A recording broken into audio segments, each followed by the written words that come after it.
On behalf of the Ypsilanti Mayoral, thank you for coming tonight. I would especially like to thank those of you that submitted questions. Let's bring up the volume one second. I can just scream. Hello. On behalf of the Ypsilanti Mayoral Debate Committee, I would like to thank all of you for coming out tonight. I would especially like to thank those of you that submitted questions on the YpsiVotes.com site, and those of you that left comments in our drop boxes around the city. We didn't know when we set out that we have this kind of response, and it was nice to see that the Democratic spirit is alive in all this time.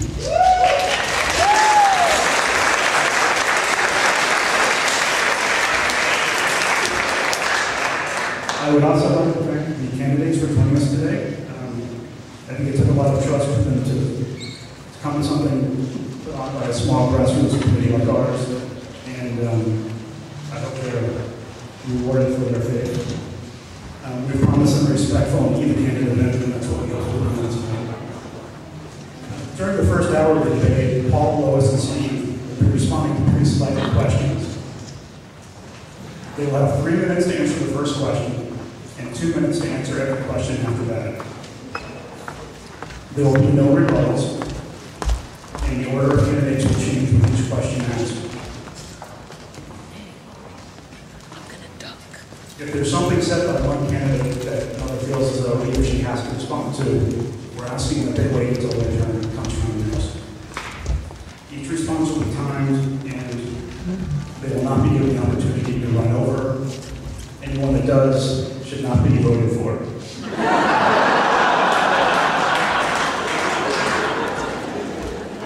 After the first hour, the next half hour, they'll be taking questions from the floor. We'll ask that all those questions are written and handed in to us. There's going to be a person, or a few people walking up and down the aisles with paper and pencils. If you have the need to express yourself, just raise your hand and they'll give you a piece of paper, you can write it down, we'll put it up front. And assuming it's not profane, it'll be asked. And those rounds will be 1 minute apiece. I should also point out that the questions submitted, we hope, would be addressed to all 3 candidates equally. We're not looking for questions specific to any one candidate.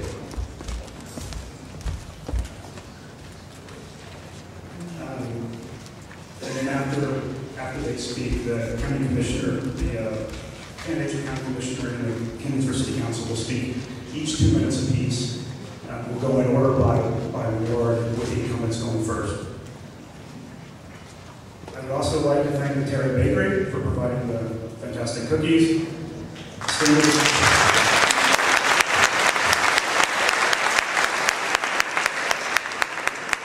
Standard Printing for their fabulous flyers.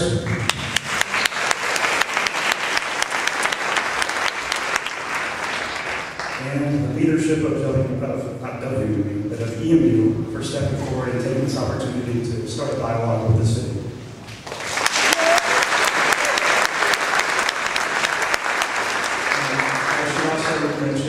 The questions that we asked, we hope reflect the concerns of people across our city. We did a very, I think, thorough job of trying to make sure in a very limited amount of time we get to the questions that really matter to people across a number of different demographic groups. No doubt we'll leave some people's questions out. We apologize for that. There just wasn't enough time. We are asking that the candidates after the debate come to our site, which is YpsiVotes.com, and they respond to the questions that they didn't respond to here. On that note, I would like to introduce Dr. John Fallon, the president of the union.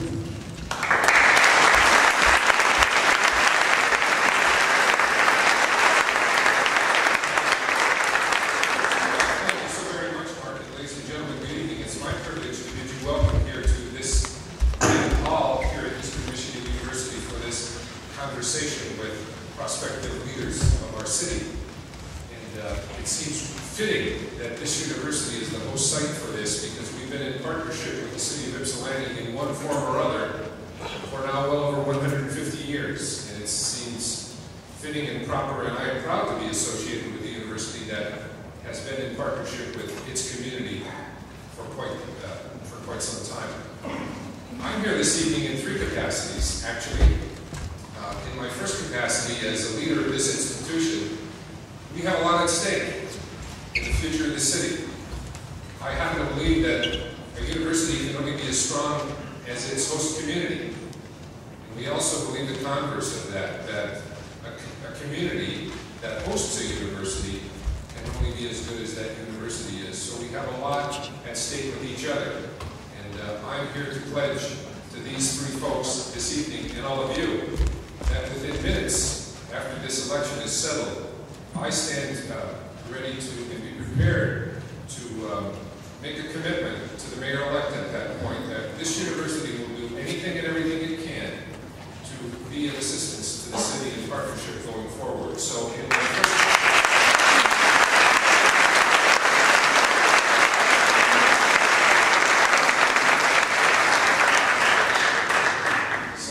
first capacity. I'm also here in kind of a second capacity as a member of this community.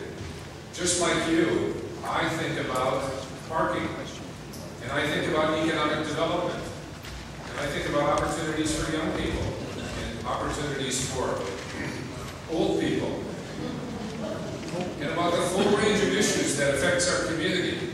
I'm affected no less than you are. And so I'm here kind of out of a civic duty to find out as much as I can about the future that these three folks envision for this city. And finally, I would suggest, most importantly, I'm here out of respect for anyone who steps forward in the 21st century to accept the mantle of responsibility for leadership in the community in difficult times.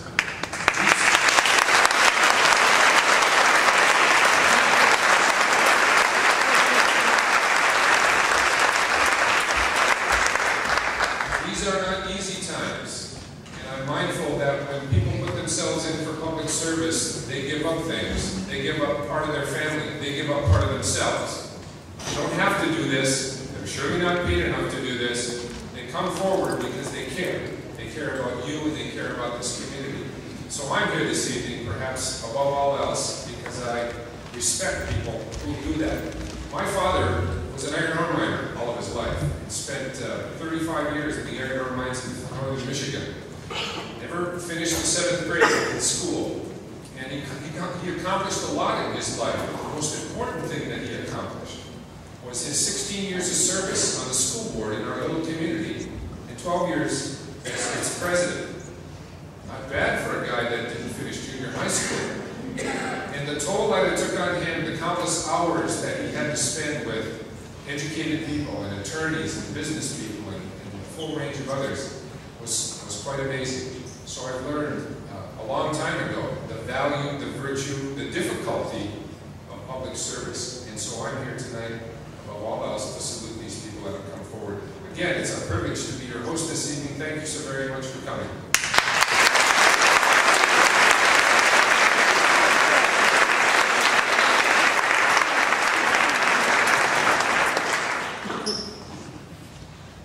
Hello, can you hear me? I'm Mark Higby, a history professor here and a resident of Ypsilanti, and I'll be the moderator of the debate tonight. I've been at the NU for about 12, 13 years, and I've known a lot of university presidents with Eastern and other universities, and all university presidents say they want to work with the community. I believe John Fallon is the first university president I've met who knows what that means, and he says it sincerely and intends to act on it. So I appreciate President Fallon's support for the Ypsilanti community. A few minutes ago, my friend and colleague Mark Maynard laid out some of the rules for the event tonight. I will be reading the questions. The candidates will answer them. The first question is, the candidates will have 3 minutes to answer. First question. Lois Richardson will answer it first. We determined that by draw straws the other night. Then Paul Schreiber, then Steve Pierce. And the first question is, why do you think you're the best person to be our next mayor? Good evening to everyone. Can you hear me? Yeah, I don't understand. No, you can't hear me? Not well? Okay. There, is that better? You can hear me now? If not, I can project louder. That's one to make sure everyone hears you. In the back, can you hear her? Yeah. My name is Lois Richardson, and I was born and raised here in Ypsilanti. I've lived in Ypsilanti for 38 years, all total, and that's more than my two opponents have lived here combined. I believe that I am the best candidate for the city of Ypsilanti at this time because of my experience on council. I'm in my second term as a city council person. I've learned a lot. There's a lot to learn when you come into government fresh. And I have spent time learning. I have the experience, I believe, that is needed to take on this job. Ypsilanti is at a point of now of renewal. I know that we have many challenges, but we're at a point of renewal. And for someone to carry Ypsilanti into the renewal, it's going to require passion. And I believe I have the passion that is needed to take this city forward.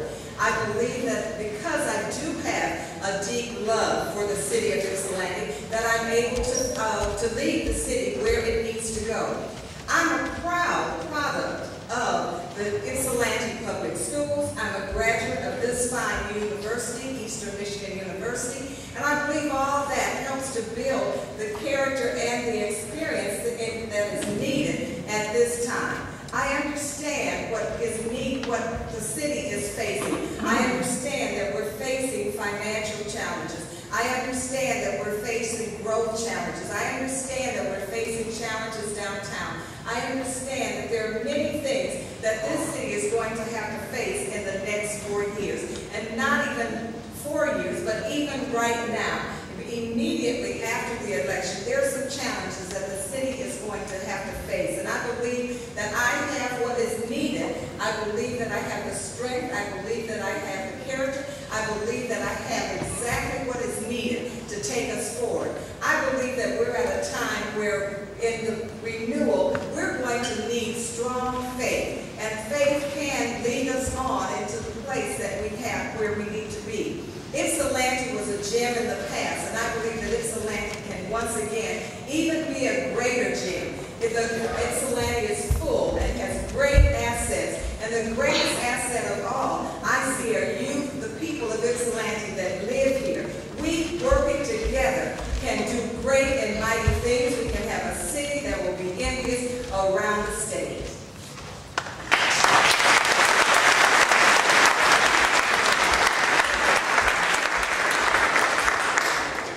Hello, my name is Paul Schreiber. I moved here with my wife Penny 21 years ago. Moved here from Ann Arbor. It's a story I've heard a lot, going door to door. People wouldn't come to Ann Arbor here because they want an affordable place where they can raise a family in a nice urban environment. Our two kids, Tim and Claire, went to public schools, K-12 in Ypsilanti, and I would recommend the public schools here to anyone. I'm doing that and going door to door. Also, I've been a soccer coach. I was coaching a lot of kids that growing up, actually, now that I've met going door to door, who are now voters, and I have to try and get their vote. Also, I've been involved with the Ypsilanti Heritage Foundation in Historic Preservation, and I've really enjoyed doing that. I've been on the board of that organization for the last 3 years. I've been on the Ypsilanti Housing Commission, which provides affordable housing for low-income families. Been on the board for 11 years. I've been president for 3. Also, I've been on the Friends of the Ypsilanti Freight House Board for the last 3 years, and most recently I was president, or I was vice president of that particular body.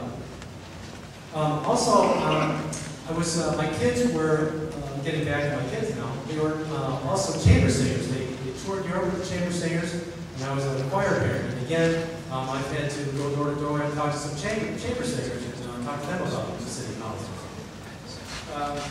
The reason I'm running for mayor is that I think my experience in all those facets, both on both sides of Michigan Avenue and both sides of the river, will serve me well as mayor.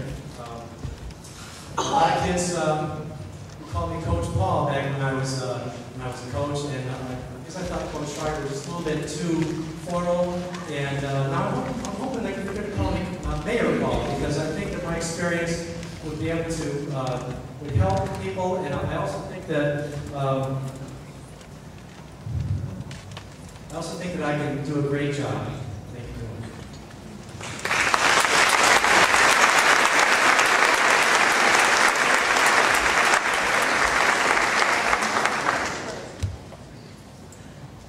In my work, I've traveled all over this country, from a small Indian reservation in eastern Montana to the Metropolitan Museum of Art in New York. And in my travels, I was always looking for that special place to live. When my wife and I came to Ypsilanti in 1999, we found that special place. And as I continued to travel in my work, I talk all the time about this town with a funny name that I now call my home. Why am I the best candidate? Team building. Since 1999, I've successfully worked in Ypsilanti, building teams to solve problems. From buying the rescue building in downtown and making it and putting it back in productive use, to helping organize the first joint city council meeting between the city of Ann Arbor and the city of Ypsilanti. I'm not afraid to ask hard questions. I've served on numerous committees, from the DDA and Smart Zone to the Blue Ribbon Committee on City Finance. In that work, I've seen firsthand the challenges we face with dwindling revenue and ever-increasing needs. I've demonstrated that there are innovative solutions to our fiscal challenges, and I've led the fight for regionalization, and I've opened up new doors of trust and communication, both inside and outside the community. I believe in transparency and openness in government. For too long, work has gone on behind closed doors. Decisions have been made and then announced to the community. To that, we have to change if we're going to successfully deal with our fiscal challenges. We have to embrace differing opinions. We must reach out to the community for help, and we must look for solutions outside the community. Working together, we can grow new businesses and attract new residents to this great city. I have broad support from residents and business owners from all over the city. I have the endorsement of the 3 city unions, police, fire, and ASPR. I also have the endorsement and support of UAW Region 1A, the Huron Central Valley Labor Council, and the Washtenaw County Skilled Building Trades. It's that teamwork approach that I believe sets me apart and why I believe I'm the best candidate for Greater Ypsilanti.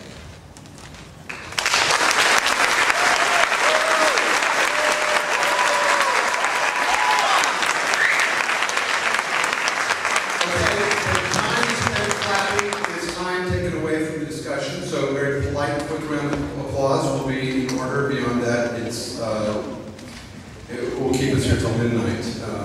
So please keep that in mind. A couple announcements before the next question. It's been suggested from so many people standing in the periphery that if you have empty seats in your row, move in so people can come in and sit next to you. And put your hand up so they can find an empty seat if they want to do that. Standing is permitted, but if you would rather sit, there are a bunch of empty seats, especially off on the side and some in the middle here in front. So while people move around, I'll mention that for the second question, the order will be Paul first, then Steve, and Lois. One other announcement, there were papers passed out for people to write out questions on. We'll be collecting those questions soon, members of the debate committee. So if you haven't been filled out or want a piece of paper to write on, raise your hand, and members of the committee will be coming through the aisle. So I guess I've asked you to raise your hand for 2 reasons: if there's 50 seats, and if there are people with a question. We'll figure it out as we go along. So thank you. A lot of people said early on in the preparation for the debate that we couldn't get 50 people in a room. There are 250 seats set out in here. They brought an extra seat.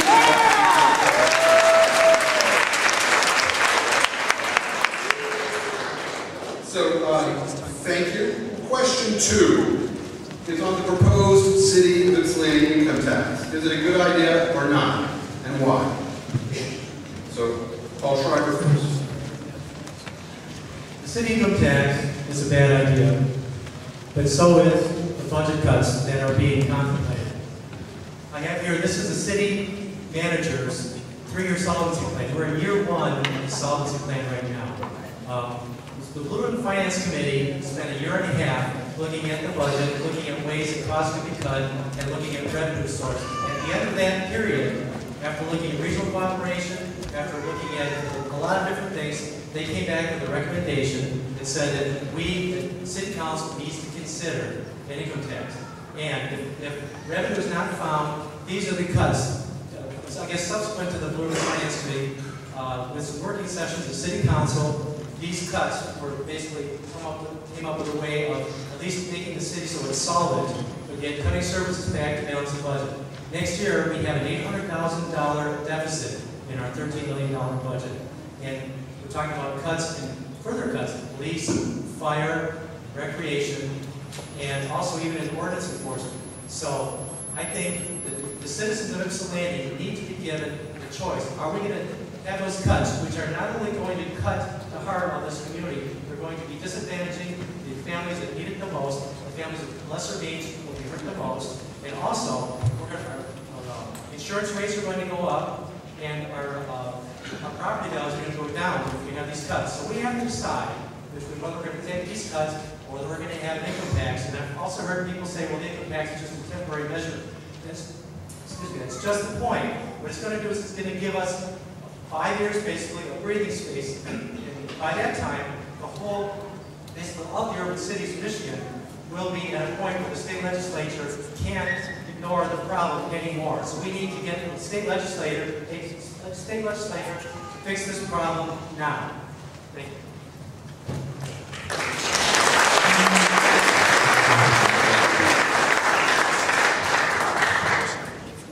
I sat on the Blue Ribbon Committee for Finance, and I was one of 2 people that was opposed to the recommendation on city income tax. I'm absolutely opposed to the city income tax. I believe that it will be devastating for our community. It will discourage people from opening new businesses in our community.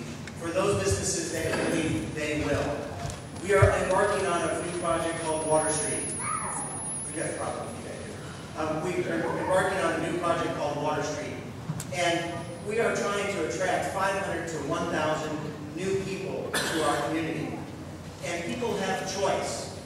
And if the choice is living in a community with a city income tax and living outside, they're going to live outside the community. In order for us to build a community, we need to entice people to live here by having great services and by having great businesses. And we're not going to do that by taxing ourselves. We can't wait for Lansing to fix the problem.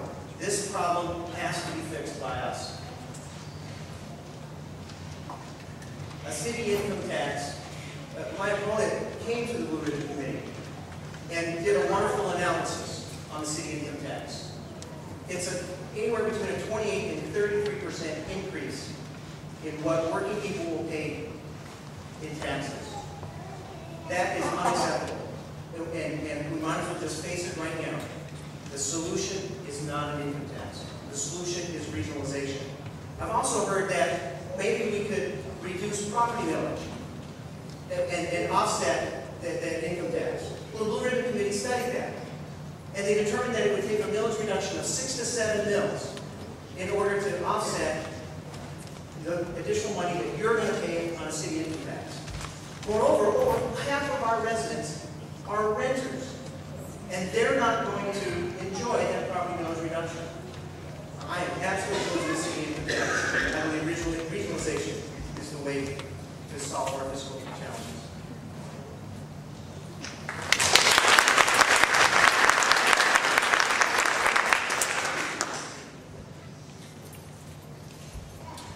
I believe I was the first person several years ago that mentioned an income tax. And at that time, everyone on city council booed me down. And it was at one of our visioning sessions. I had just attended a community policing workshop seminar for one day in Lansing.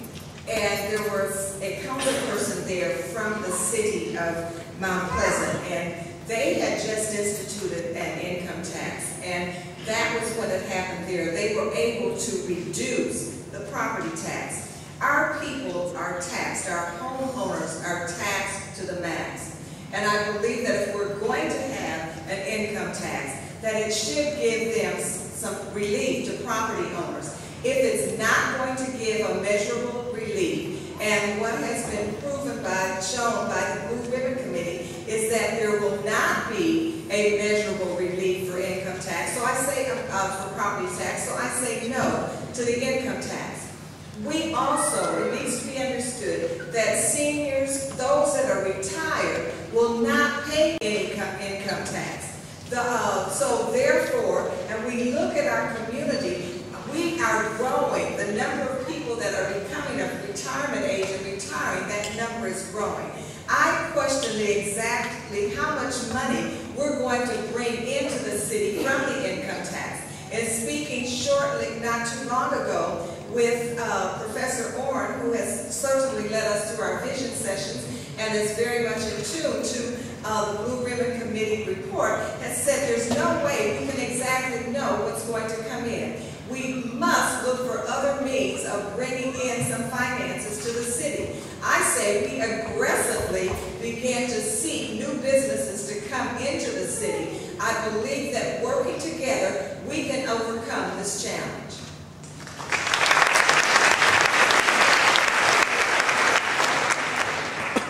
Thank you all. Question 3, we'll go in the order of Steve, Lois, Paul. Question 3 is, what is your plan to ensure the city's future fiscal health and avoid receivership? What is your plan to ensure the city's future fiscal health and avoid receivership? Steve first.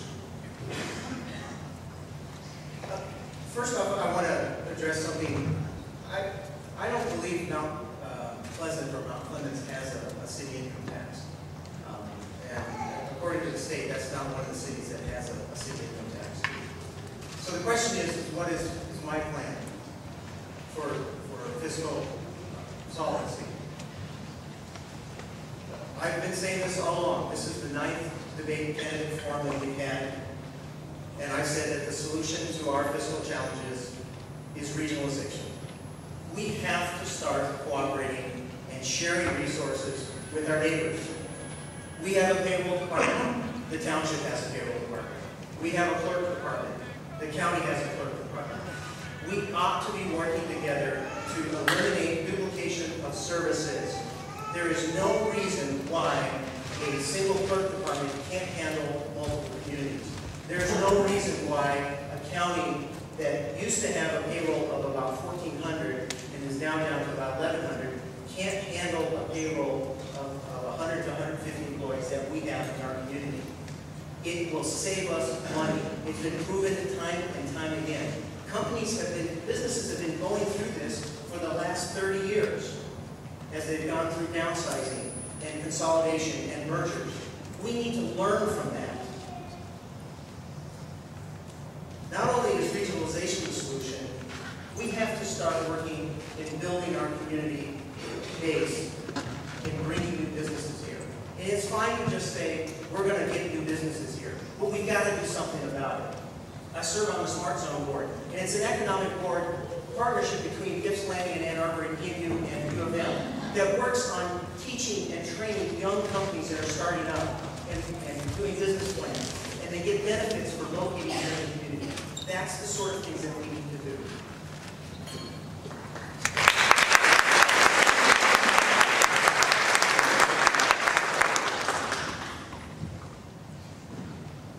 Certainly, my opponent and I agree on regionalism.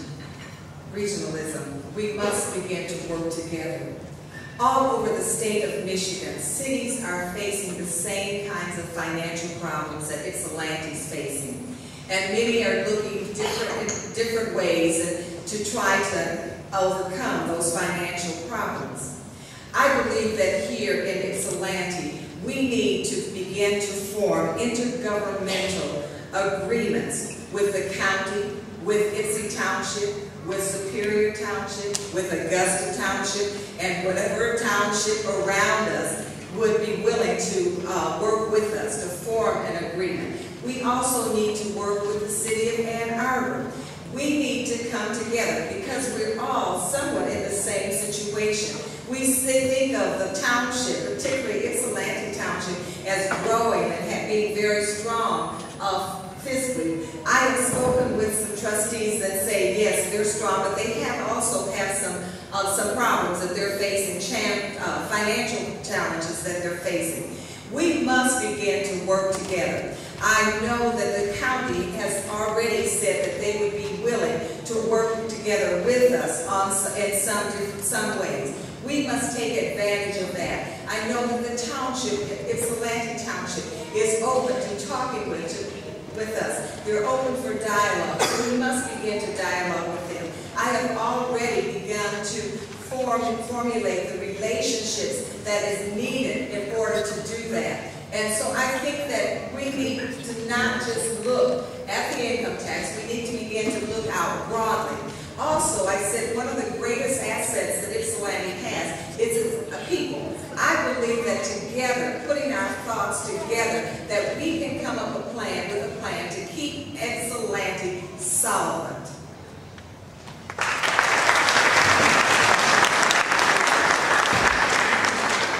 I also agree that regional cooperation is required in order for us to solve it. However, it's not going to fix our problems. And my opponent said in one of the first forums, he said we can save hundreds of thousands of dollars by regionally cooperating with the county. I asked the county official about it. He said, absolutely not. We can't do that. He said, you can save some money if we don't have to add staff. If we have to add staff, then it's actually going to cost you more money. You could probably do it cheaper if you were to do regional cooperation with the township or somebody else. So it's not going to give us the hundreds of thousands of dollars that we need in order to fix our deficit. What we need to do is we need to keep pressuring the state. We have Michigan Municipal League, which Ypsilanti is a member of, is pressuring the state to change the tax policies. Right now, tax policies favor townships. They favor the townships to sprawl and develop their land and keep their tax base low because they're able to get that increased revenue. Whereas here in Ypsilanti, we have an older built-out urban community, just like Ann Arbor, that if we redevelop land, it's still capped with the heavily capped. And also, by the way, Ann Arbor was talking about income tax too, except they dropped it when their DDA voted to give them $2 million a year. We don't have that luxury here in Ypsilanti. So we have to make a decision as a community what we're going to do about this $800,000 hole in our budget next year. Also, the thing to know about the income tax, and again, it's a bad idea, but so is cutting services, is that it does not apply to pensions and Social Security. So people on fixed incomes will not be affected by that. Also, I think just in closing that I think we need, as a community, we need to make this hard decision. This budget crisis is real. We can't regionalize our way out of it. The time is ticking, and we don't have enough time to be able to find other solutions. The Blue Finance Committee realized that and recommended that City Council look at the income tax, and that's why I think our community as a whole needs to do that.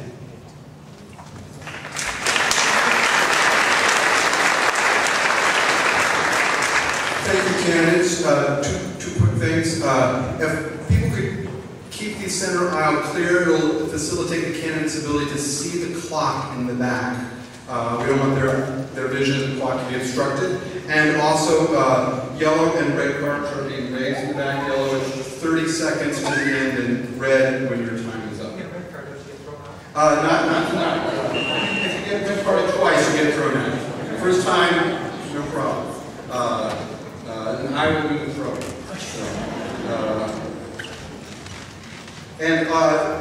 During this question, members of the committee can go around and collect questions. If you have questions, you can raise them up. If you have written questions. So this is on to question 4, which will be the order of Lois first, Steve second, Paul third. And we don't repeat the thirds many times. It came down to if elected, what will you do to make the Water Street project a success?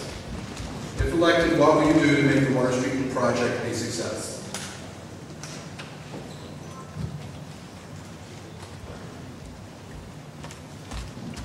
I am committed to seeing a building on Water Street. We have to build on that land. Those on council have heard me many times talk about we've got to do something on Water Street. We have to show that something is coming. I've asked repeatedly for a sign on Water Street at the project there, just to say Water Street is coming. We have to see something. We respond to what we see. So I'm committed to seeing Water Street developed. We had an open house with a developer just on Tuesday of this week, and we saw the plans that they have drawn up. However, they are not necessarily the plans that we will follow. I have some other thoughts about Water Street other than just putting houses there and and condominiums. We know that Water Street, it was proven that the land is quite dirty. So in the place of where we cannot build, I believe that we need to put in space, have buildings for offices, buildings for retail, and that is planned. I believe in downtown, we've been, and in the city period, has been looking for and wanting a grocery store. One of the first plans in the buildings, in the plan that this new developer has, is for a grocery store on Michigan Avenue. And I know when talking to people and having people ask me, can we have a grocery store downtown? We will have a grocery store in Water Street. But there are other things that we can have in Water Street. It can be a very productive place. I do not believe that we need to have the high density that was spoken of before, but I look forward to seeing buildings on Water Street.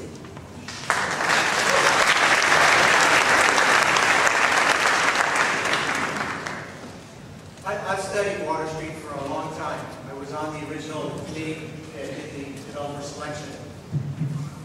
We have to make Water Street work, but we can't have that zeal to have a building there and bankrupt the community. We have to be fiscally responsible. Unfortunately, the plan for Water Street started out as a $3 to $5 million city investment. It's now blossomed up to $16 million and $22 million of taxpayer money. The way that's going to be paid back is by taxes that are collected from the businesses and the property owners there in Water Street. That means that we have to have a certain level of development. That property has to be worth a certain amount of money in order to generate the revenue just to pay back the money that the city has borrowed. And that level right now is well over $100 million. It's not clear whether or not a developer can build and successfully sell a development that has a value of over $100 million in Ypsilanti. I believe we can, but we have to raise the bar. The original plan called out for selling houses that started at $99,000. I believe that we need housing in Water Street that is much more, because there's not a shortage of entry-level housing in Ypsilanti. But when you talk to people who want to have their kids go to school here and want to live here and raise a family, they tell us time and time again that there is a shortage of 2- and 3-bedroom homes in Ypsilanti. Those are the type of housing that we need to have there. And I'm glad that the city is now looking at mixed use. Originally, the plan was entirely housing. We need to have retail on Michigan Avenue. It's vital to our downtown. And we need to have office space as well.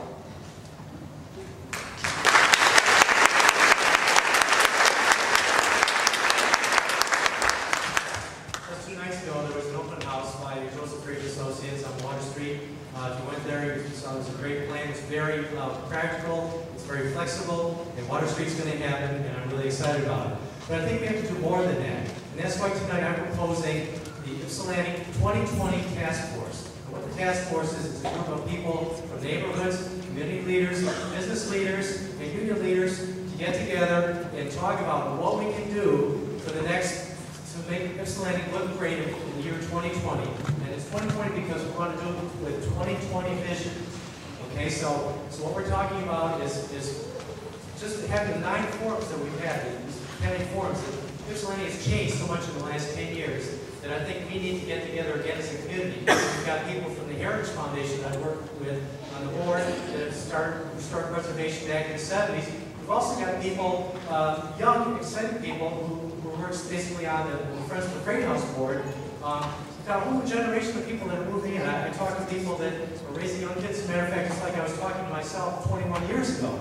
And I think we need to get all these people together. We have people that are living in Ypsilanti and working in Ann Arbor, working other places in the region. These people have ideas of what we can do, and they haven't been tapped. So that's why I'm proposing that the Ypsilanti 2020 Task Force would be given the first 100 days of my mayoralty. They would be given that time to come up with at least 5 proposals that would give Ypsilanti some real need in economic development, and also, especially one of those proposals should be, how can we go to Lansing as a community and advocate for tax law change, because we need to be able to get Lansing to start paying attention to communities like Ypsilanti, saying we need to have a thriving urban city, because that way we'll be able to save energy, we won't have people driving long ways to their jobs, we want people to be living near their jobs, and that's what this is all about.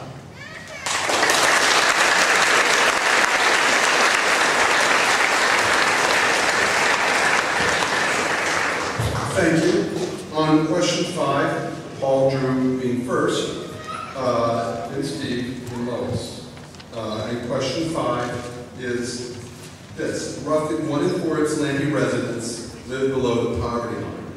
Name 2 core issues facing these citizens and describe how you would address them. I'll read that again. Roughly 1 in 4 Ypsilanti residents live below the poverty line. Name 2 core issues facing these citizens and describe how you would address these issues. Okay, as I said before, we have a lot of neighborhood organizations now. We have some more neighborhood organizations that are forming on the south side. These neighborhood organizations will be part of the Task Force 2020 that would look as a community as a whole, both sides of Michigan Avenue, both sides of the river, to be able to come up with ideas and proposals that would chart the future of Ypsilanti and what Ypsilanti should look like in the year 2020. And I can also tell you that I've been on the Ypsilanti Housing Commission for 11 years, and I've been very proud of the fact that the Housing Commission has provided affordable housing for low-income families. And the Housing Commission is actually a very interesting organization. It is one of the 2 organizations in the city that has an executive director, full-time paid executive director. And the Housing Commission, I think, can role can be expanded. The Housing Commission can not only provide housing, of course it's been known as public housing, but also we can also be partners with the city and with private organizations using tax credit financing, that's basically federal money coming in through the state to get housing for people, affordable housing, so that our diverse community can have places to live, places they can afford, be able to live here in comfort.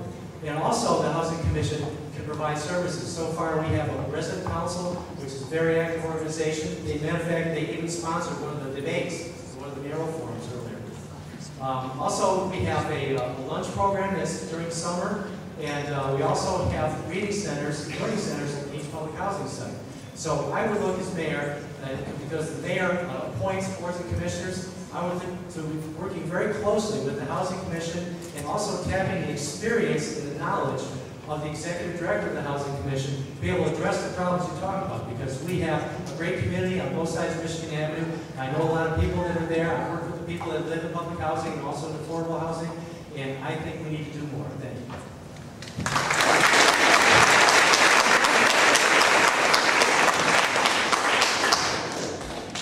This is a tough issue for the city and for the mayor and the council, because we already talked about that we don't have a lot of money. We're in a real we've got a lot of fiscal challenges. And so when a community is short of money, it's difficult to try to say what we're going to do with those limited resources. But I think that this is an opportunity for us to decide as a community what we should be doing with those limited resources. I've talked before about core services like police and fire and DPW. But you're absolutely right when you talk about that a quarter of our population is below the poverty line. And we have to do something about that. And I think there are 2 things that we can do about that. One, we have to grow our community. If you go to SEDCOG, they're predicting that our community will continue to shrink in size over the next 20 to 30 years. It's been doing that for the past 10 or 11 years. We have to change that tide. And we do that by bringing new people to the community, by bringing businesses to the community, by bringing jobs to the community. That's what we have to do to stem this tide of shrinking population. We also have to start looking at ideas of how to do that. It's easy to say we're going to have plans and we're going to bring jobs. But what are we going to do about it? We can't just reach out and grasp at the first opportunity and say, that's the solution. I fought hard against one of those grabbing of the rings without thinking of the impact. And that was the self-storage on South Huron. Yes, it would have brought a couple of extra dollars, but it would not have brought jobs to the community. It would not have helped people in the gateway in the south side. It would have given a fenced building that's in our gateway to our community. We need to do something else there. We need to bring retail into our community, and especially in the Harriet and South Huron area.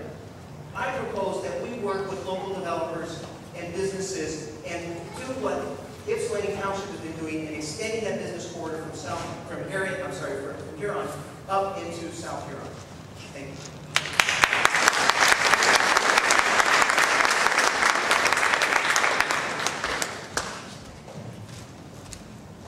I heard both of my opponents here speak specifically about the Gateway area or the South Side, and I prefer to call it the Gateway area. That, in speaking in terms of the 1 and 4, or that being an area that's below the poverty line.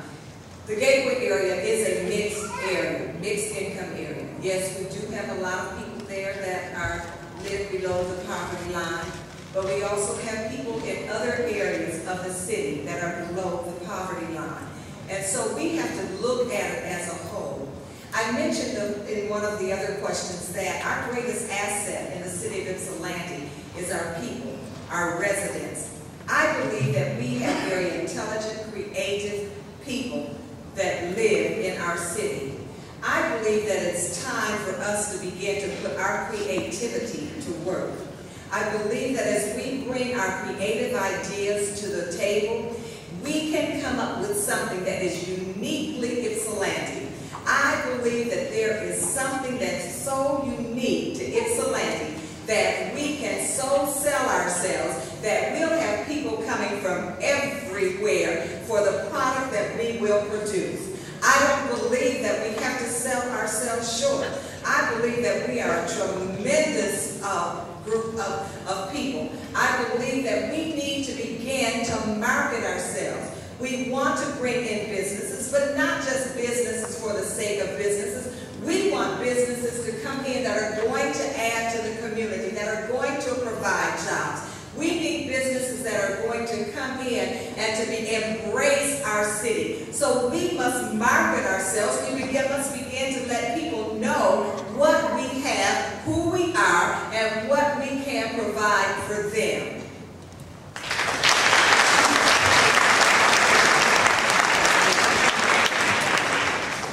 Just a reminder, we're going to spend about 90 minutes total with mayoral candidates, and then there will be short 2-minute comments by candidates for other county commissioner offices after that.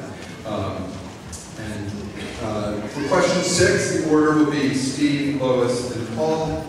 And the question is, what in your past experience qualifies you to deal with the problems that arise in a racially divided city?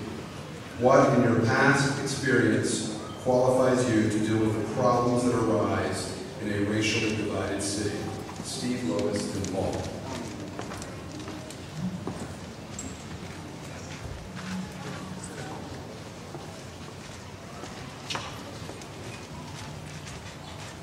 You know, when I moved to Ypsilanti, there was a lot of places where I could live. And where I ended up calling my home is South Washington. And why I love that neighborhood so much is because it has a wonderfully diverse population. And it has almost a perfect 50-50 mix of African Americans and whites living in a community. We've got people who have just started out and purchased new homes. We've got people there like, I don't want to mention her name, but she's lived there for over 50 years. And yet, what's going on in that neighborhood is not really unlike many other neighborhoods. There are tremendous challenges. We deal with a terrible prostitution problem in our neighborhood. It's not something that's widely known by a lot of folks, but it is something that we deal with. And one of the things that I've worked on very passionately in our community is building trust and communication in our neighborhood to deal with that problem. We came up with a program working with the police department. We got judges involved in this called the John School. And we did this working together across races and across economic classes. because we all care so deeply about our neighborhood, and we want to see a difference. I think it's that experience that we need to bring throughout the whole community. It's a sense of working together and of sharing and communicating and saying we can make a difference and we must make a difference.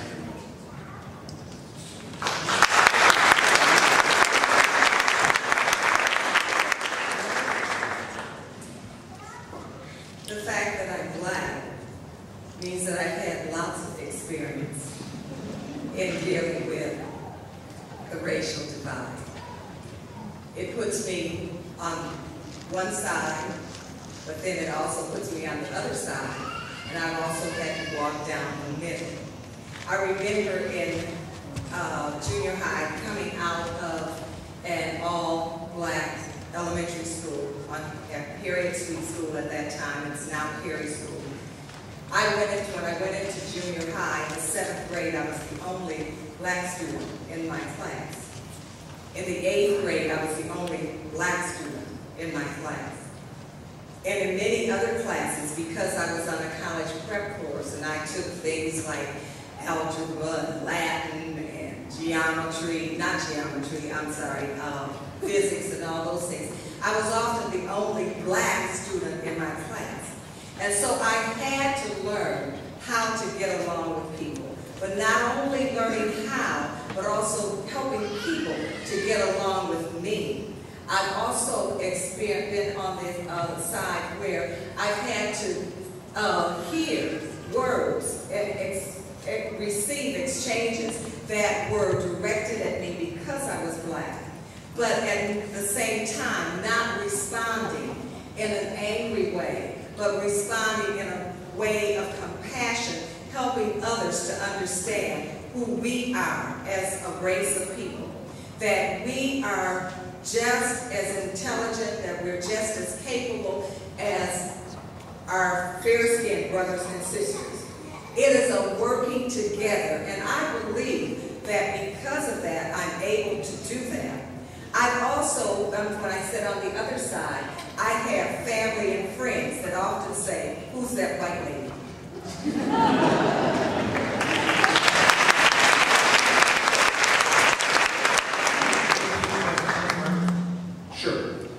What in your past experience qualifies you to deal with the problems that arise in a racially divided city?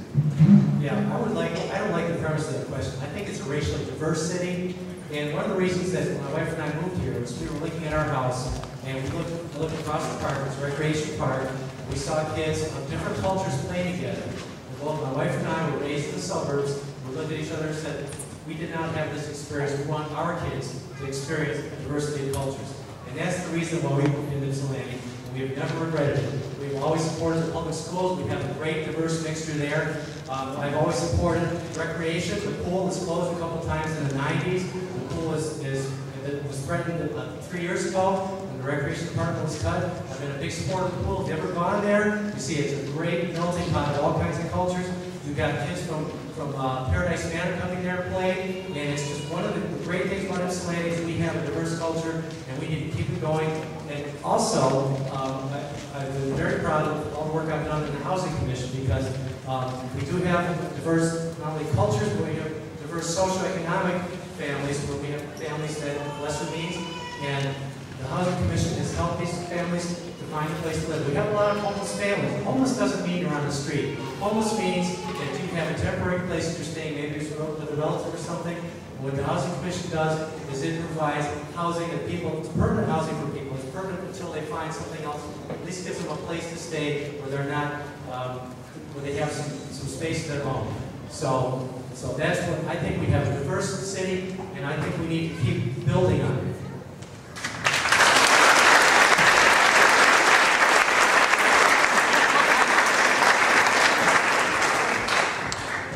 Thank you. Question 7, Lois, Paul, and Steve. How would you improve the city's working relationships with the surrounding townships and the county government? How would you improve the city's working relationships with the surrounding townships and county government? Lois, Paul, and Steve. I believe in order to improve the working relationship between the city, and particularly thinking in terms of our city council or the government, the administration, that there has to be relationship building. And it's all about relationship. And so I think that we need to begin, even on individual basis, begin to develop relationships. That's what I've done. Beginning back when I was first elected to council in the year 2000, I began to build relationships with some of the leaders in Ypsilanti Township. I began to build relationships with some of the leaders in the county, at the county. I began to build relationships with people that officials in Superior Township.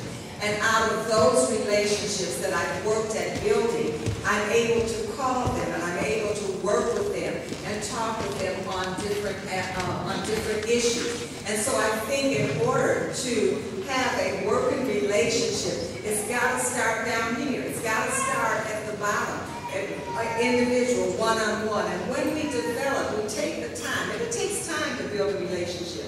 You don't just say, hey, you know, and we jump right into, we got this problem, we got this issue we want to work with you on. No, it takes time. And as we give ourselves and develop those individual relationships, then when it's time to come to the table, we have a basis there to work with. We're beyond just, okay, you're from township, we're from city, and here we're going to come together. I believe it's the same with the university. I've been building a relationship with Dr. Fallon. A group of us have met with him, and on more than one occasion. And it's that route is what's going to help us to work together.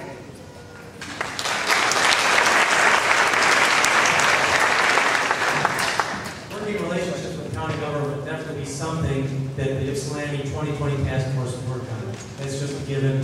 I think what we have to do is we have to show the township and surrounding area what we have. We really have a great city, and it's going around talking to people door to door. It's just obvious. One of the things we have is we have historic preservation. We have the second largest historic district in the state. And for a city that's only 4 square miles, that's really saying something. And we also have a great community spirit. Almost every neighborhood I go to, people know their neighbors. They can tell me, you know, who's home, who's not, and tell me a little bit about them. People come from Ann Arbor saying we don't have that kind of community spirit in Ann Arbor. As a matter of fact, I don't know how many debates Ann Arbor's had in the early days, but we only had one tomorrow morning. But this is the 9th one, or the 7th one. It's just incredible the kind of community spirit we have here. And I think we really have to capitalize on that, and we have to let the townships know that we can help them. It's not in their best interest for Ypsilanti to keep cutting the budget. We need to be able to partner with them, and we need to be able to keep having our festivals there. We have to be I think we should be a festival city. I think we should be a historic preservation city. And I think that we've got a lot of things going for us. And I think the change in the county funding for police, I think, is a start, because it's going to force Ypsilanti Township to start looking maybe at other alternatives. I think that maybe we might want to think about a regional police force. And that would be the first, would be a start as to working with the surrounding townships.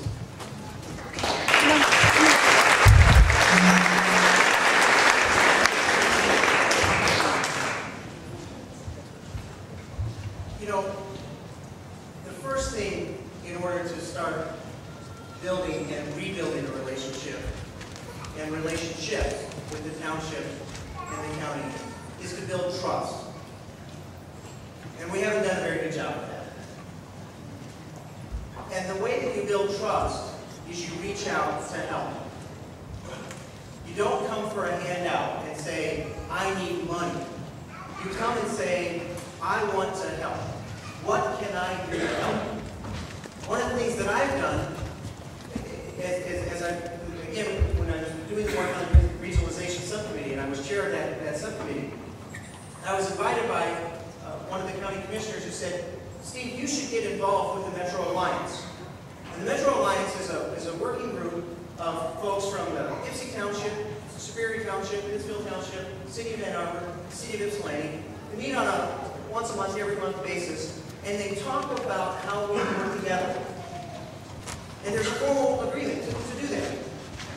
There's no money being exchanged right now. It's just building trust and talking. We're talking about things like sharing resources for the fire department. We're talking about joint recreation programs. We're talking about buying programs. We're talking about, one of the ones that I was most excited about from the Mayor of Ann Arbor here recently, is communities coming together to look at purchasing renewable energy to power our communities with wind and water and investing in those sort of things. That's what we can do to start to build that relationship, is to build that trust. And once we build that trust, then we need to start exchanging ideas. And the ideas that we need to exchange is how it's going to be a benefit for both communities. We can't come to the township and say, help us, and it's going to cost them more money. We have to come to them, and they to us, and say, it's going to save money for both.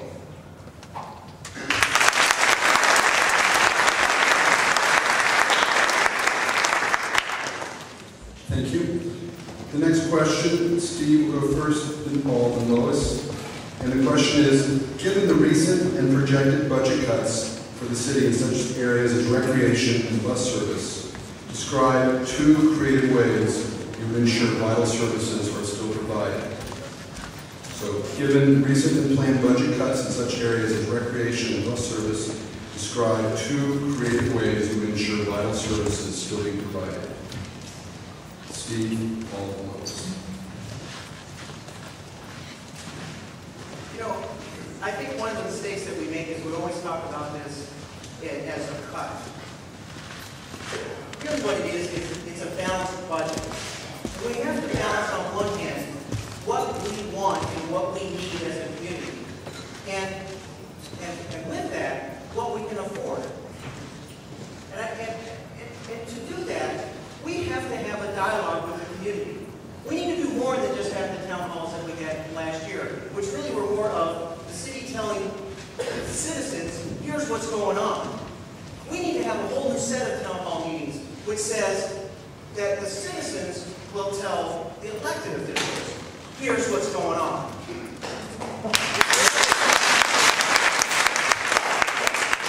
By doing that, we can come up with a budget that is balanced and meets the needs of the community. And as far as being creative, you asked 2 ones. I believe it was recreation and bus. Well, those are just 2 examples. 2 examples. Well, let's talk about those 2 examples.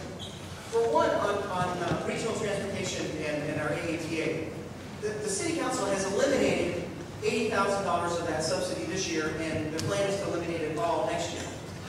That's not a plan by which, think about this, 500 to 1,000 people a day ride the buses to go to their jobs. And if we cut that service, we just told those folks, we don't care that you've got a paying job. You're done. That's not what we need to be doing when we look at budgeting. And we have to come up with a regional plan. And I believe I've got one. Unfortunately, in 2 minutes it's hard to talk about such a detailed plan. But we need to have that dialogue.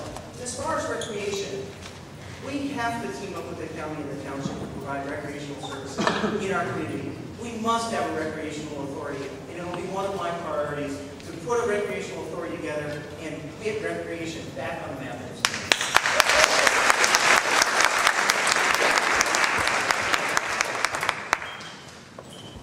Being on the city council when the recreation budget line was essentially taken out of the budget, I was the lone council person that said no. Because I know that when you take a budget line out, it's awfully hard to put it back in. I have worked with groups to maintain recreation. I am serving now as the chair of the Save Park Ridge Community Center Committee, and gratefully we are able to now, the center is funded for the next year, and we're working on funding for the next year and working on an endowment with the help of Mr. John Barfield.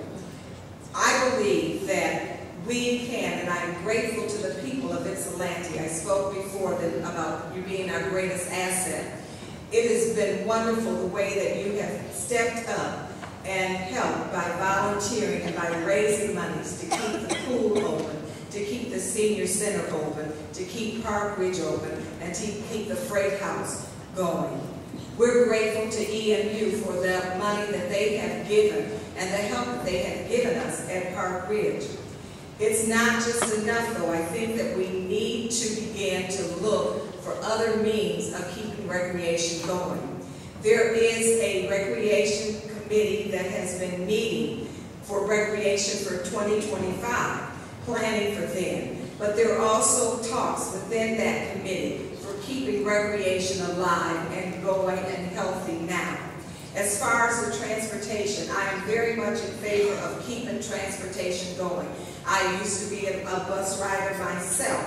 I believe that working with the county and throughout the entire county, we can come up with a regional plan for transportation.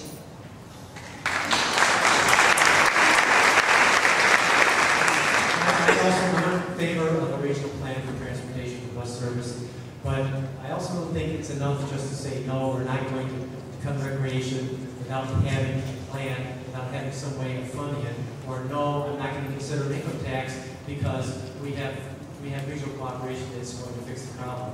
We don't have to be. Where are the numbers that are going to fix our $800,000 budget deficit for next year? We have a problem that's coming up. We can start talking about the budget in November. We have an issue that we have to address, and we can't just talk about regional cooperation. These are long-term things. They're going to save us a little money, but we have a problem now that we have to address. We're going to get through it because eventually enough cities are going to have a problem that Lansing is going to have to fix the problem. The question is, as a city, how are we going to survive this near-term fiscal crisis? And that's why I think that the citizens need to decide what the city is going to do in the near term. And that's why I think that income tax needs to go to a vote, and I think it should be a temporary income tax that does not cut property taxes. It should be 0.8% income tax, 0.4%, and again, pensions and Social Security would not be affected. And I can tell you, I've been going door to door talking to people. And first, when they asked me about the income tax, the first thing I asked them was, "Oh, you read the solvency plan?" And everyone except one who's done that said, "Yes, I have read it, and you know what? I'd rather have an income tax than what that plan talks about." And I've also talked to other people who say, "No, I haven't read it," and almost to one they say, "No, I don't want an income tax." So this community really needs to look at the issues of what these budget cuts are all about and make a decision, because this is a big time decision this community needs, and I will not make that decision for you if I'm elected.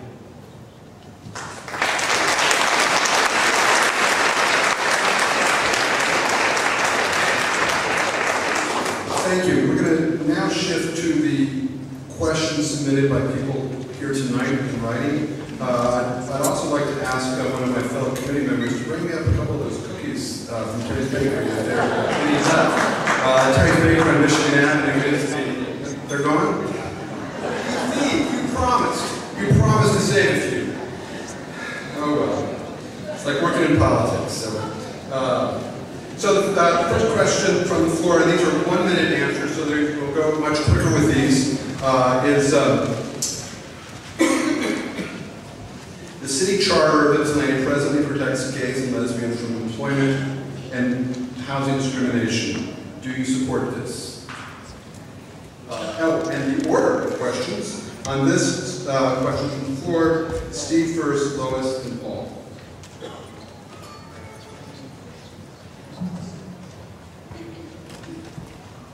Yes, I do support that charter, and I would oppose anyone that wanted to come into the city and try to overturn that charter.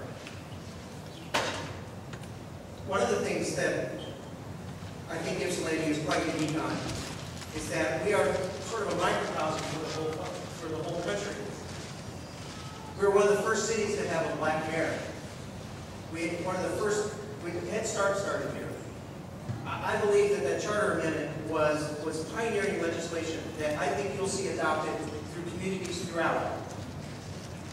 And as one supporter told me, the revolution starts here. And I firmly believe that. And that's why I support the charter amendment. And again, would oppose anybody who ever wants to come and change it.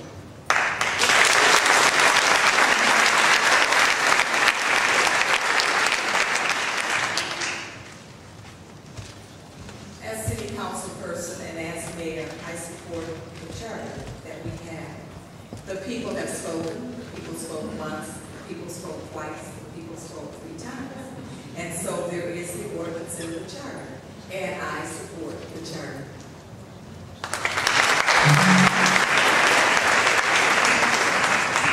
I support the gay rights also. I also support the right of families to have affordable recreation. I support the right of working families to have affordable housing. And I support the right of us to have a community that we cherish and we want to come home to at night and really love. And so I think that we need to be able to make our decisions, the citizens need to make the decisions. And again, I'm going back to the income tax question because I think this is the biggest question that we have to face. So I also support Michigan. I'm opposed to the Michigan Civil Rights Initiative, which is called the Civil Wrongs Initiative. I think we need to keep our civil rights. I'm also very proud to say I was supporting the University Musical Society when they were supporting the University of Michigan in their admissions policy, in preserving their admissions policy that would take race as a factor in admissions. I support that.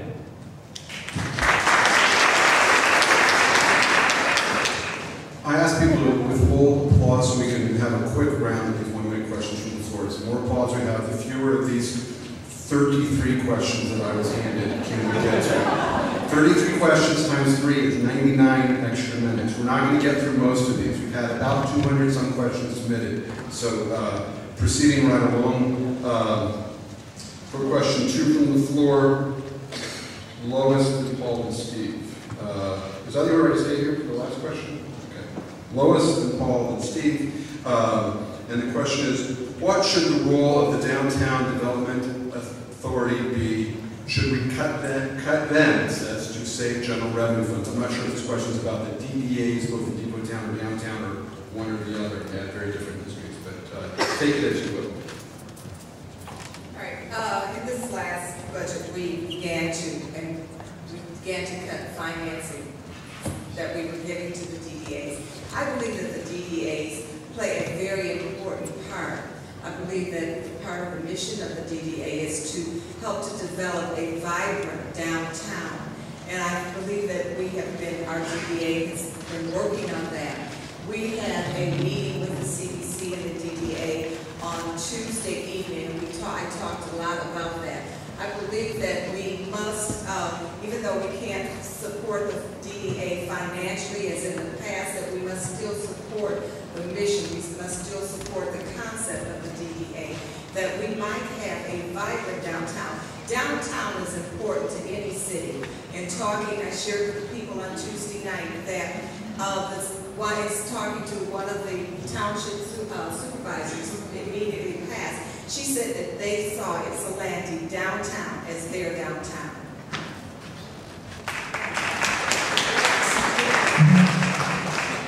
I support the DDA. I think it's been a great tool to foster business growth in Ypsilanti.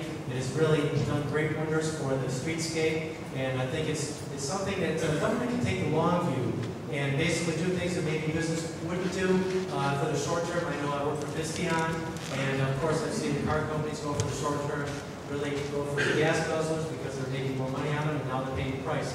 I think the DDA can take the long view and make investments that will pay off in the long run. And I think we need to keep funding the DDA. In order to do that, again, we need to have some way of getting money into the city. Going back to the same thing, I think the residents need to decide whether we're going to have a DDA or whether we're not. Again, the budget cuts here, we're cutting the DDA. So the DDA also is a form of regional cooperation because we get money from other entities along with the money we put in from the city. So I support the DDA, it's regional cooperation, and it's a great tool for planning for the city.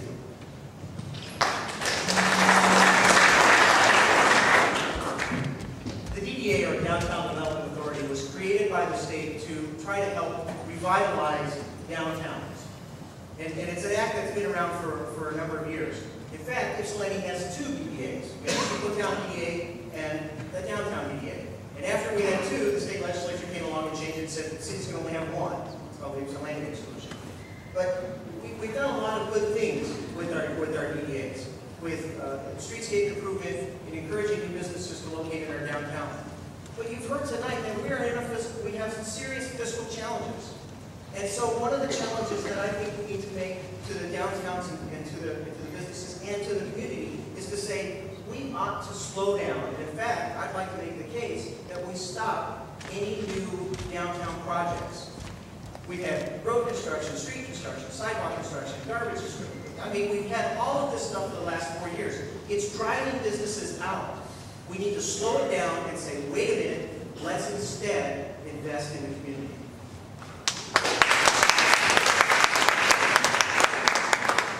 Next question, Paul and Stephen Lois. Since you are running in the Democratic primary, please tell us what being a Democrat means to you. How will this affect your choices as mayor? Paul and Stephen Lois. I've been a Democrat all my life. Being a Democrat to me means standing up for people with lesser means. It means the kind of things I do on the Housing Commission. And when I go door to door, people ask me, well, what can we do to change the state's policy? I tell them, go Democratic. We need to keep our government Democratic because they're the ones that have the policy, they're going to help our cities. We need to help our urban cities, and they're the ones that are talking about it. The Republican leadership has been cutting funding to our cities, and we need to stop it. And so not only am I a strong, proud Democrat, I think everybody else should vote Democrat too. And that's why I'm running in the Democratic primary.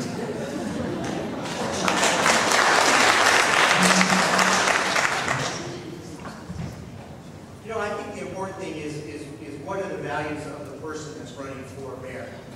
I am a Democrat. I'm running as a Democrat here in Ypsilanti. And I believe, for me, the values that are important is jobs. Affirmative action. I support that. Affordable health care. Protecting the environment.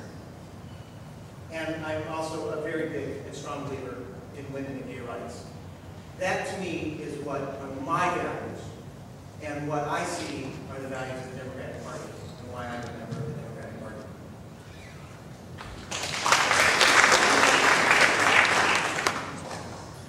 Well,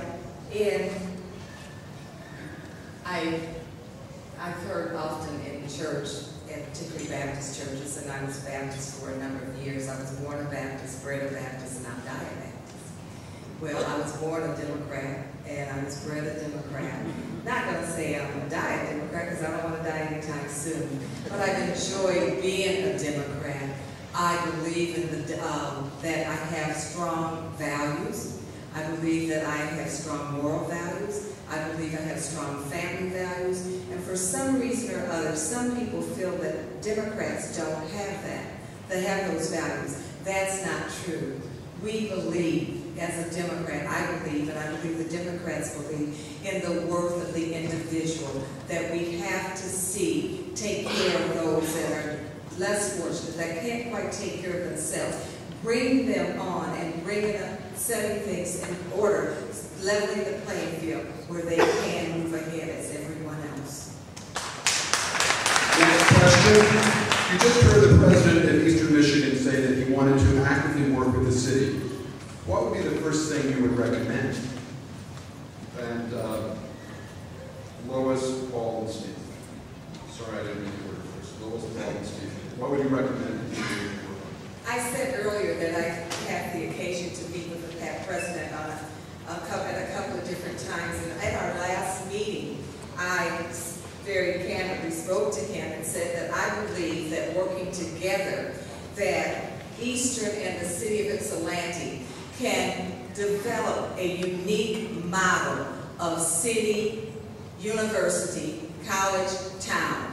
A model so unique that it can be used across the country, where there's a college within a city. The city does not have to overshadow the college. The college does not have to usurp and take from the city. I believe that working together, we can so come together that we can present such a picture and a working relationship that you cannot tell one from the other, that they would be flowing. The city would lift the university would lift the city, and keep going until we reach a pinnacle.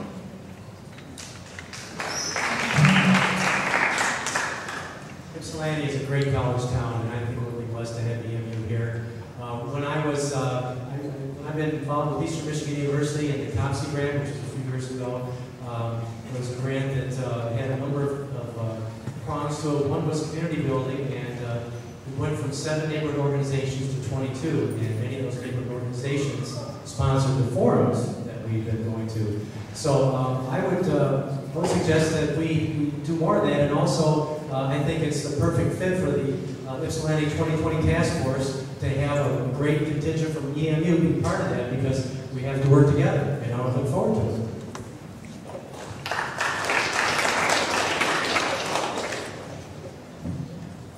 You remember earlier I said that it's about building trust. And I said that the way that I look at building trust is not to come to somebody and say, this is what I need. But what I would say, and I say this tonight to Dr. Fallon and to the entire EMU community, what can I do to help? Because that's what we have to start with. When we can start that dialogue of trying to help each other, we then can start working on problems. And boy, I have a list of problems I'd like some help on. But again, it's only a minute. But that's the start of building that trust. And I am just absolutely tickled with that. One of the things that I think that the current administration has done very well is working and partnering with EMU. I think it's one of the great hallmarks of what our current government has done. And I want to continue that success and build on that. And I look forward to working with Dr. Fallon and all of you.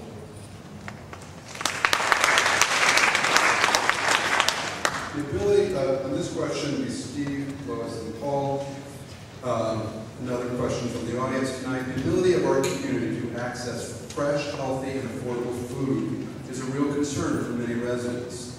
How do you feel about allowing people to provide for their own food by permitting laying chickens, not roosters?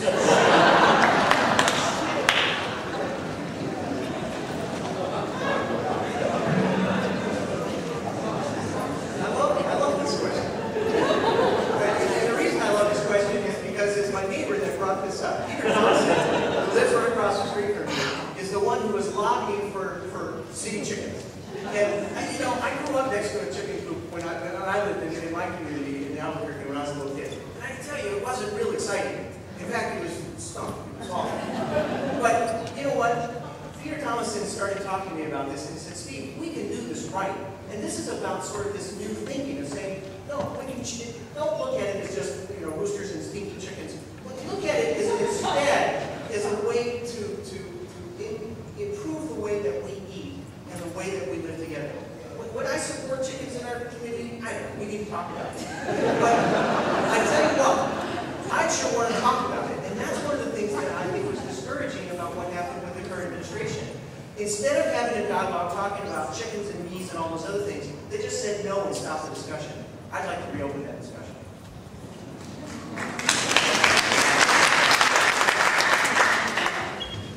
When Peter came to me with that, first that idea, as I'm a city council person, and I began to tell him that when I grew up in Ypsilanti, that we had chickens, we had many things in the city. In fact, my family had chickens.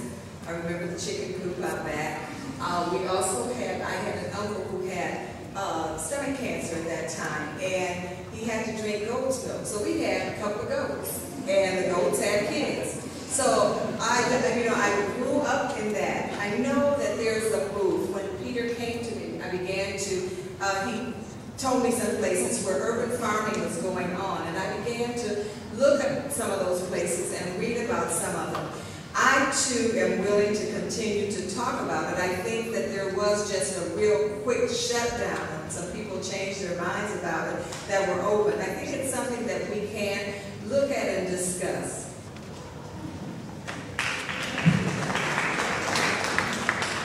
Chickens.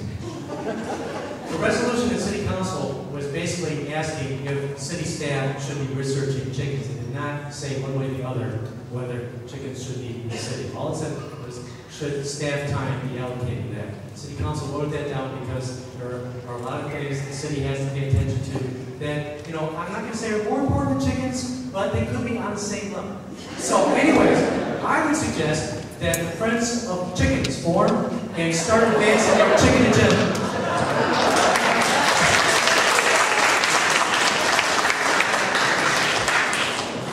I suppose Paul would include bees in that.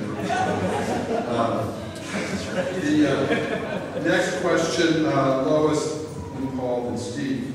How do you plan to attract businesses to Ypsilanti, and what do you feel about locally owned businesses versus chains? There's really two questions in one. To attract businesses to town, and what do you feel about local versus chains? Market, market, market. We have a tremendous city here. My tagline for Ypsilanti is the best kept secret in Southeast Michigan. We need to let the secret out of the box and let people know what we have here in Ypsilanti. You've heard Paul, and you've heard myself, you've heard Steve talk about the things that are here, about the people that are here. We need to make it known, and marketing is the way to do that. As we let people know, and people already outside of the state have heard about us. You heard Steve talk about the youth store place. They're from out of the state. They've heard about us. People have heard about us, but we don't toot our own home. We must market ourselves. We must redefine ourselves, and we must let people know what we have, who we are, and what we can be, and what we can do for their business if they come to town.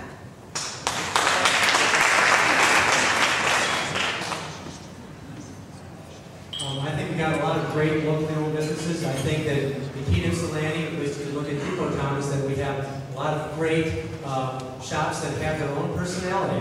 I run into a lot of people that I know from Ann Arbor that are shopping at Quintessentials. And I think we need to keep fostering that kind of thing. As far as change or not, I don't know. It's, you know, it really depends on. It's kind of a gray area. But I think what it really needs to be is there needs to be a theme to our shopping districts. It's something that fits in. People can go there, they can go to 2 or 3 places, and then they can get what they need. And it's also something that you can't get anywhere else. And that's what I would hope that we do. And I think also the Ypsilanti 2020 Task Force, that would be obviously one of the things that they would be looking at.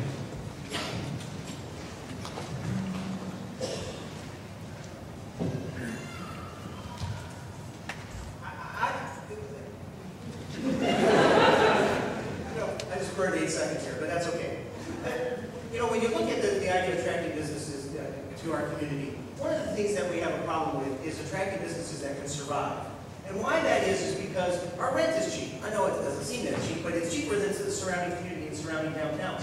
We don't do a good job of supporting those businesses that are trying to open up here. Because the rent is cheap, they often are undercapitalized, don't have the experience to be able to open up those businesses, and we need to help them. If you look at the success in Depot Town, they've done that. They even go to the point of loaning people money to help get businesses. That's the type of passion and interest that we need to have. And with regards to this whole thing about local and chains, I'm just absolutely discouraged that there have been some people who celebrated that Quiznos closed in Depot Town. Because here was a business that was owned by, I believe, 2 African Americans, whose only passion was to open up in Depot Town, and they didn't make it. And we shouldn't celebrate that. We should mourn it and help support businesses, no matter whether they're a chain or local.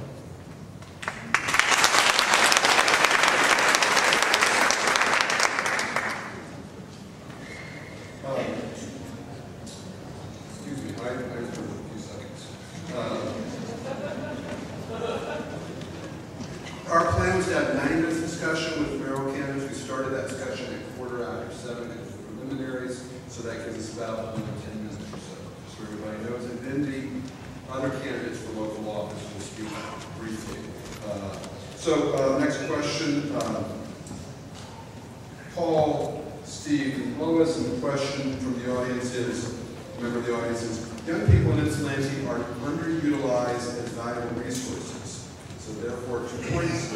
How would you, as mayor, address that? And 2, how would you include the youth in this community in decisions that affect their everyday lives? I think that the high school is a great place for kids to have something to do with the school board. I think the school board has done a great job of integrating the kids. Actually, with the local committee, had a group of students there when there was some discussions going on about it. It's a great logo. And I think that needs to be fostered. And also, I think the Ypsilanti 2020 Task Force would certainly be willing to have kids that were interested, that would come in and give us their ideas.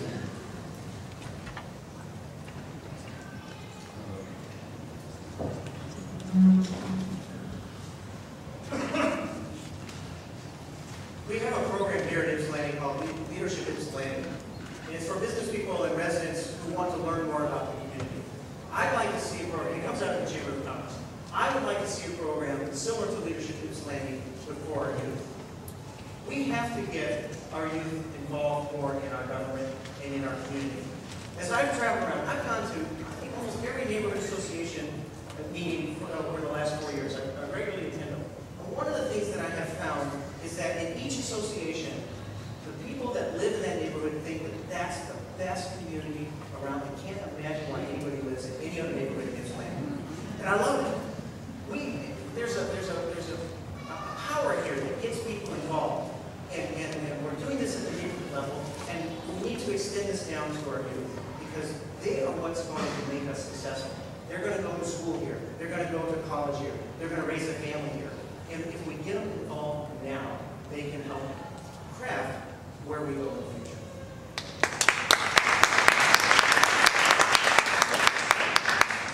I have long wanted to see a youth council associated with the city, with the city council. And a couple of years ago, a group was formed called YAY, Ypsilanti Youth Empowered to Act. And that group is a group of tremendous young people. They not only come from Ypsi-Kai, but they also Lincoln and from One, and they work together.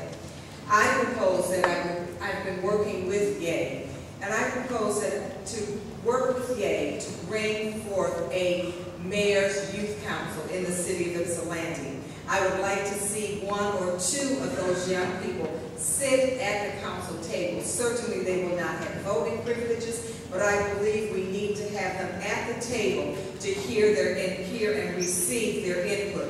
Just as there is a youth representative from the Ypsilanti High School that sits at the board's table.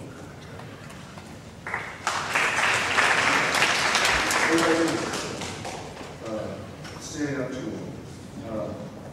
Next question. In recent years, you've all been involved in city leadership in various positions. During that time, no doubt, as human beings, you've made mistakes. What was your biggest mistake, and how would you now handle it differently? Oh, you were. Your first speaking. Glad you asked. Thank you. Oh gosh, I make mistakes every day. I made a mistake like not taking my laundry in soon enough. There's just so many things that you can look at back and say, oh, I wish I had done that, or I could have done that better. But I don't think that the idea is that you should try to second guess your decisions. You make the decisions, you learn from those decisions, and you say, could I have done that? Should I have asked another question? But remember, leadership and decision making can never have perfect information. We're always going to be second guessing ourselves and saying, well, could we have done that better? And to directly answer the question, I think the one thing that I wish that I had asked more questions about was the financing on Water Street. I'm so deeply concerned about the debt that we've piled up, and I wish that we'd asked more questions sooner about the debt and the money that we borrowed for Water Street.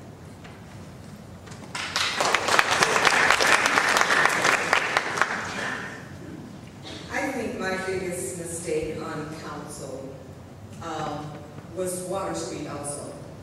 And being willing to just accept what was being presented to us from the administration without asking more questions. Water Street was already in the process when I came on council, so it was easy to receive what was being presented. But certainly I believe that I should have asked more questions. I should have dug a little bit deeper on my own and not just so easily received what was being said. I won't make that mistake again. We should learn from our mistakes, and if we don't learn from our mistakes, then that's on us. The first time a mistake is a mistake, but the second time we make that same mistake, it's on us. And if I do it again, it's nobody's fault but my own. Why is the question always, what's your biggest mistake? Why couldn't it be, what's your smallest mistake? Well, anyways, when I was on the Friends of the Freight House board, it was right at the time that we were applying, we were working with the state to apply for a condition assessment report. And that was a very hard time. And I met with Sid as a member of the Freight House Board, and with a couple of city officials. We were looking at picking a developer, not a developer, a person to write the condition assessment report.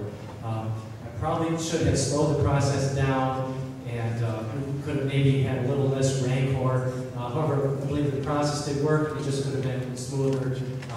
And I think next time, I think what I'll learn from that is just to have a little more patience and make sure that everyone is heard. Thank you. I want to remind everybody here, and tell those who don't already know this, that the list of questions that were submitted by members of the community can be found on the blog of the Ypsilanti Mayoral Debate Committee, and that blog is available on the internet for those of you who have internet access at ypsivotes.com, ypsivotes.com. And we urge all the candidates to post replies to any questions on there that they have time to reply to. There have been, I believe, I remember the tally, about 6,000 different people or people have looked at it, maybe it was more than once in the last week. We'll have 2 more questions. The next is, many nonprofits in the community have felt unwelcomed by city leaders. How do you feel about the role of nonprofits in the future and success of our community? 1 minute each, and Lois first, and Paul, and Steve. When I first started attending city council meetings, they were in the process of eliminating the help that was given to nonprofits from the budget, and that was probably about 5, close to 6 years ago. I do believe that nonprofits have a place in the city. I know there's much concern about property being taken off the tax roll, but we heard that 1 in 4 people in the city of Ypsilanti is living before the poverty line. So therefore, we need some nonprofits to help them, to work with them, not just to give a handout, but to work with them in a wraparound type program where they will be helped, they'll receive the things that they need, but they'll also receive help with employment, help with housing, and help with training so that they can move on to a better life. I think that we take out all the nonprofits, we're saying the people are not welcome. I'm in favor of nonprofits in Ypsilanti. Obviously, they help the people who need it the most.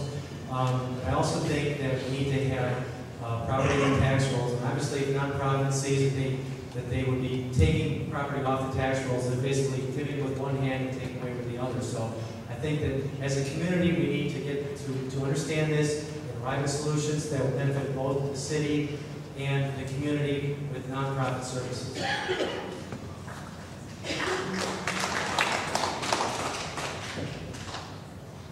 You know, I've heard this about nonprofits not feeling welcome, but I've also heard from residents who are saying, what are these nonprofits doing to us? We have to start a dialogue. Remember I said that it's about raising the bar. We need help.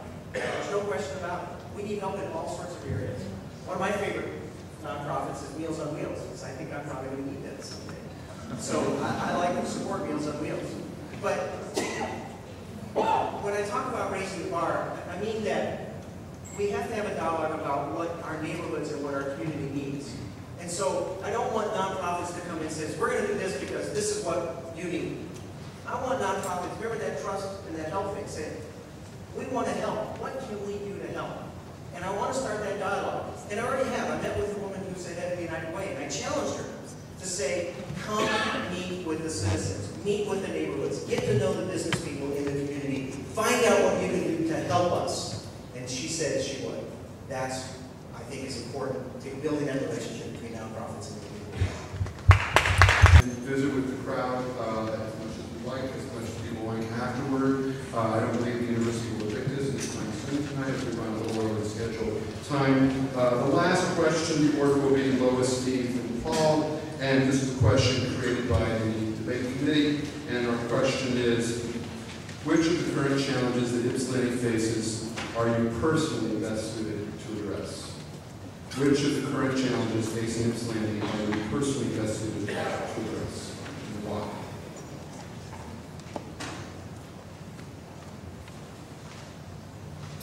I believe because of my experience on council and experience with what has gone on with Water Street thus far, I believe that is the challenge that I was personally able to work with at this time.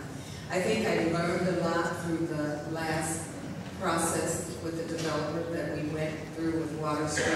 I think that there are some things that in learning those things, I think that there are things that I would look for, be much more aware of. They're coming, and I believe that I can work best on Water Street. I know that we do have the financial challenge. I believe that I do believe I have some ideas for that, but I believe that the best thing that I can work on would be Water Street.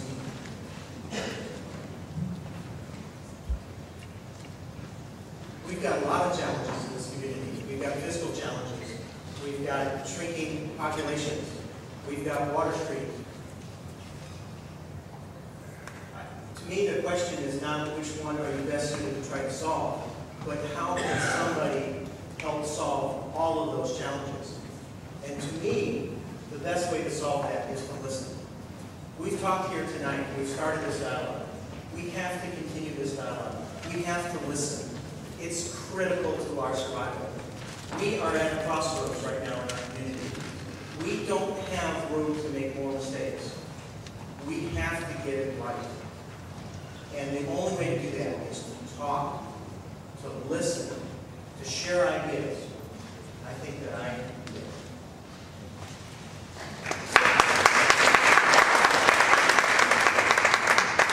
I think I'm the best person to address the challenges of face Ypsilanti because I think I have the most experience on both sides of Michigan Avenue and both sides of the river.